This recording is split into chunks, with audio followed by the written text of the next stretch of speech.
This is HTA Lefebvre Group 2. The first key point on what Lefebvre is saying of the monuments is that a place that is initially intended for the use on other things can become a space of another end of that usage intended, in the hands of the architects. This is in regard to the user's emotions and behaviors that such places become monuments that none intended for. Example saying, most churches are built for praying, crying, holding funerals, but overall, they are seclusive, quiet and basically, dead with not many activities. But people go to them to express their inner thoughts and feelings, and by doing so, they become more alive inside, which add life to space itself. So these dead spaces can be transformed into a lively space not only from the outside, but from the inside of people as an extension of the bodies. To give an example of such a place in SP, T11 Square is the one. Initially, a dead space, for it is just an open space with no intentions except for students to study. A lot of the students go there to do other activities, such as CCAs holding events, dancing, playing music, and all kind of activities where many groups of students come together. This makes the space transformed into a lively space for the eyes of others, but the students using the space for their own reasons become more alive inside as well. Maybe this was the intention of the architect, maybe it is not, but if we take Lefebvre's interpretation, T11 Square is for sure a monumental space. The monument is what makes the place it is in and surrounding buildings well known and special to the people. A monument is what holds a place and the buildings around together. If the monument were to be destroyed or can only be retained by admitting oppression, the monument and the place will lose its special value and become another regular space.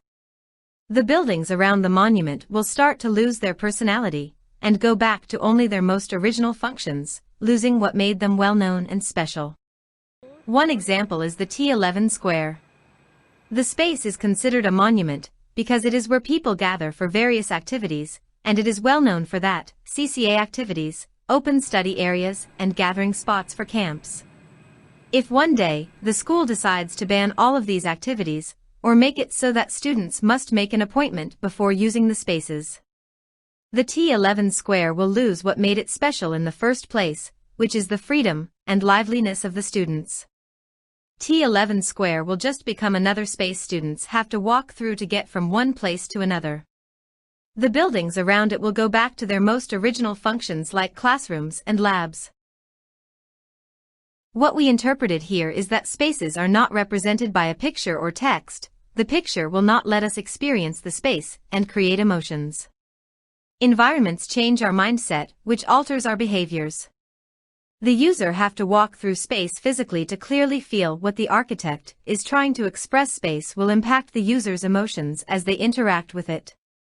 As you walk into T11 Square, you will feel the openness and volume of the space, giving you a sense of scale and spaciousness. You will experience different types of senses such as smell, hearing and sight. The smell of wood from the machines in the Fab Lab gives you a warm feeling. The aroma of the food from the nearby cafe engulfs the space. Hear the music from the piano, sounds of keyboard typing and people chatting with one another. Observe people doing different kinds of activities such as people studying at T11, dancing along the corridor, and playing sports at the open space. What we can interpret from this passage is that monumental spaces are encouraged to create spaces which are inclusive for everyone and not limited user type. If the space is only catered to specific users, then it becomes materialistic. The monumental space should bring all types of people together without categorizing them. This extract can be shown in T11 Square evidently as the space brings a variety of people together like dancers, organizers from outside, lecturers, the general public and students. Most of the events are held in T11.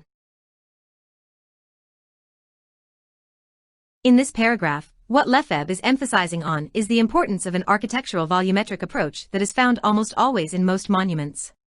Most of the time, people appreciate monuments only for their exterior and interior appearances, but Lefebvre pointed out that the acoustic the voids possesses is one of the monumental qualities we overlooked. Example saying, most of the cathedrals are double to triple volume, and when one is singing a choir or one is simply praying in silence, there is an invisible life breathing into space. One feels as if this place is alive even in complete silence. Likewise, the echo, the reflection, and the serenity can be felt when there are many people singing or just chatting. That is the acoustic properties Lefebvre mentioned, and that happened mainly through the voids. Likewise, for T11 square, it is a void where many students come together for various purposes. From there came different sounds, for example, piano playing, chatting, pen clicking, shoe shuffling. All these noises are creating a life and they can be felt when walked past. Even so, when the place is complete silence, voices can be felt for passerbys, for the void gives that effects where even minimal noises make the place alive somehow.